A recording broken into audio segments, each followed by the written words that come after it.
জামাল ভাই, এই জামাল ভাই, জামাল ভাই, এই খবরদার, তুমি কিন্তু এইদিকে টাকা বানা করে দিলাম। আরে বাবারে, তোমার যদি আমার বিশ্বাস না হয় আর মনে হয় যে তোমার কথাবার্তার মাঝখানে আমি ফুসকি দিতে পারি, কও আমি অহনি জায়গা, তুমি এল্লা কথা কও। না না না, ওদিক স্যার দাঁড়া থাকো। ভাই আপনি আমার একটা কথা কন তো, আপনার কি ফেসবুক হ্যাক হয়েছে? আল্লাহ, এটা তো সবাই জানে ভাবি, নতুন কি? আপনি কি ওর ফেসবুকের পাসওয়ার্ড জানেন? দিতে চাই নাই ভাবি, জোর করে নিচ্ছে, প্রেম না, ঠিকই তো। আপনি কি ওর ফেসবুক দিয়ে আরেক মাইয়ার লগে কথাবার্তা কইছেন? আরেক মাইয়া মানে ভাবি? আমার আমার আমার আমার প্রেমিকা কি রে বন্ধু? আর ইন্টারনেটের মধ্যে আমার রাখছে, এটা করে দেবর বাপ কথা।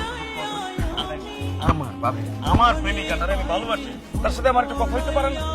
তাইলে ওই সেটিং এর মধ্যে যে উল্টা পাল্টা ছবি দেখ। আমার আমার ভাবি, আমার আমার ছবি কি বন্ধু?